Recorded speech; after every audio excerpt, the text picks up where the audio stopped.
झणझणीत तर्रीदार टेस्टी मिसळ कशी बनवायची ते आज आपण बघणार आहोत। झटपट आणि सोप्या पद्धतीने जर तुम्ही अशी मिसळ घरी बनवली ना तर तुम्ही अजिबात बाहेरची मिसळ खाणार नाही। आता इथे आपण पाव किलो मटकी घेतलेली आहे। मटकी पहिल्यांदा शिजवून घ्यायची आहे। कुकरमध्ये मी थोडंसं तेल घालून जिरे आणि हळदीची फोडणी करून त्यामध्ये मटकी घालून घेतलेली आहे। आता हे व्यवस्थित मिक्स करायचं आहे आणि यामध्ये थोडंसं मीठ घालून घ्यायचं आहे। मी इथे 2 शिट्ट्या करून घेणार आहे, कारण जास्त शिट्ट्या केल्या तर मग मटकी जास्त शिजली जाते। तुम्ही तुमच्या आवडीप्रमाणे कमी जास्त प्रमाणामध्ये शिजवून घेऊ शकता। आणि या मटकीचं जे सूप आहे ना त्यामुळे सुद्धा आपल्या मिसळला खूप छान अशी टेस्ट येणार आहे।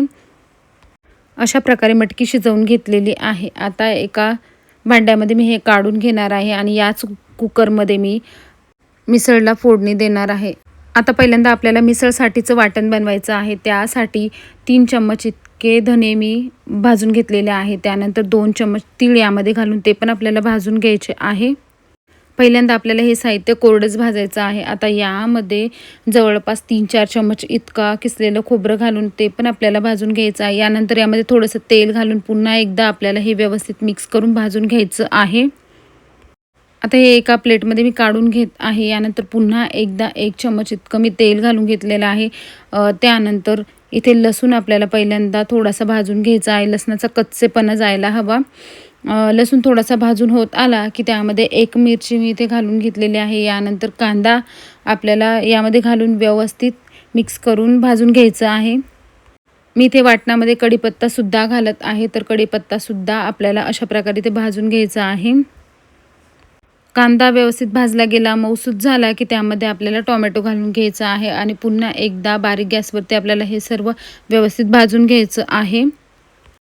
आता हे सर्व भाजून झाल्यानंतर आपण आधी भाजलेलं तीळ, खोबरं आणि धने भाजलेले होते ना ते पण आपल्याला यामध्ये घालून घ्यायचं आहे। यामध्ये मी ना कोथिंबीरसुद्धा घालून घेतलेली आहे। आता हे पुन्हा एकदा आपल्याला 1 मिनिटभर व्यवस्थित मिक्स करून भाजून घ्यायचं आहे। यानंतर थंड झाल्यानंतर आपल्याला हे मिक्सरमधून वाटून घ्यायचं आहे।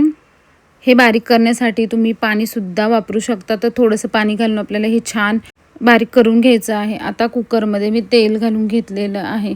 यासाठी थोडं जास्तच तेल लागतं। तर यानंतर तेलामध्ये मोहरी घालायची आहे। मोहरी तडतडल्यानंतर आपण जो मसाला वाटून घेतलेला होता ना तो आपण यामध्ये घालून व्यवस्थित तेल सुटेपर्यंत आपल्याला हा मसाला परतवून घ्यायचा आहे। आता मसाला छान परतून झाल्यानंतर त्यामध्ये मी इथे 1.5 चम्मच लाल मिरची पावडर घातलेली आहे आणि 1 मोठा चम्मच इतका घरगुती काळा मसाला घातलेला आहे। थोडीशी हळद घातलेली आहे।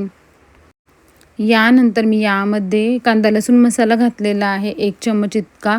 हे आपल्याला व्यवस्थित मिक्स करून घ्यायचं आहे आणि याला तेल सुटेपर्यंत आपल्याला हे छान परतवून घ्यायचं आहे। यामध्ये मी थोडंसं मीठ घालून घेतलेलं आहे, कारण आपण मटकी शिजताना त्यामध्ये सुद्धा मीठ घातलेलं आहे। आता तुम्ही बघू शकता मसाल्याला छान तेल सुटलेलं आहे। आता उकडलेली मटकी आपण यामध्ये घालून व्यवस्थित मिक्स करून घ्यायचं आहे। आता पाणी घालताना आपण जे मटकीचं पाणी आहे ना ते पहिल्यांदा यामध्ये घालायचं आहे आणि गरज असल्यास अजून पाणी यामध्ये घालून व्यवस्थित उकळी येऊ द्यायची आहे। आता बारीक कट केलेली कोथिंबीर यामध्ये घालून घेतलेली आहे आणि तुम्ही बघू शकता खूप छान अशी मिसळ तयार झालेली आहे। आणि याची तरी जी आहे ना ती पण मी वेगळी काढलेली आहे। अगदी झटपट, हॉटेलपेक्षा सुद्धा भारी अशी मिसळ घरीच बनते, त्यामुळे तुम्ही सुद्धा एकदा नक्की ट्राय करा। आणि रेसिपी कशी वाटली ते पण मला कमेंट्स करून सांगा। चॅनलला तुम्ही अजून पण सबस्क्राईब केलेलं नसेल तर नक्की सबस्क्राईब करा।